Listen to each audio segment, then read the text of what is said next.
Jazz age living, old fashioned sipping, pizzazz ain't missing, got the You say you don't want to get political. Did you bet on Donald Trump and Joe Biden? Actually, what were the odds there? What was the juice on that that What one? was the juice? that was actually one of the most fascinating markets that I've seen play out in my life, and that actually topped 2016, which is one of the craziest things you'll ever see. Because obviously, political betting is not legal in the United States, but offshore, it's by far the biggest market. I mean, the amount of handle that legal books take in Europe and in other places on the election, and including the U.S. election, dwarfs Super Bowl betting here. It's just Really? it's not even close.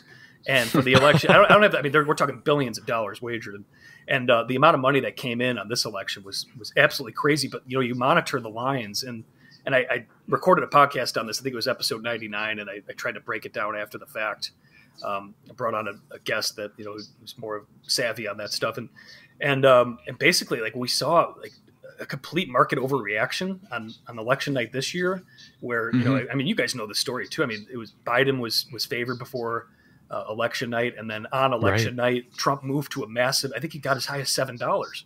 And I saw that. Yeah, and then I was watching on Twitter, and I was like, oh, well, I just considered, I was like, oh, well, then these gambler guys, that's like Alabama, like playing Bowling Green now. I know exactly. I was like, okay, well, I was like texting people. I'm like, dude, it's already decided. Like, I know it's only like 10% of the vote in, but I was just like, I was telling these markets for the betting, I was like, Donald Trump has won. There's no way they would give you, They could be this wrong. Yeah, they could be this wrong, or give people basically free money.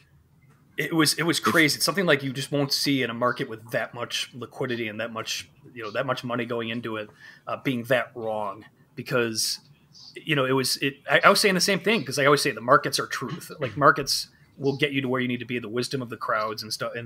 And when that was happening on election night, it was just a wild thing to see, because I was even like telling like family members, like, this thing's pretty much over. Like, it's a done deal now. And then you wake up the next morning and Biden's a minus 250 favorite. And so it's going to be like one of those rare betting events in our lifetime where, there's so many people bet into it and they were just completely wrong on it. And you can think of reasons why. Some of them are pretty obvious, like, counting the late vote and not properly mail in and not taking that into account.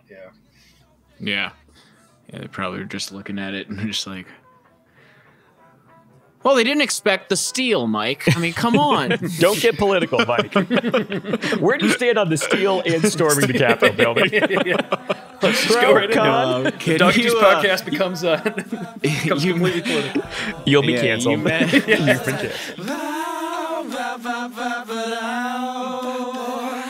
I said,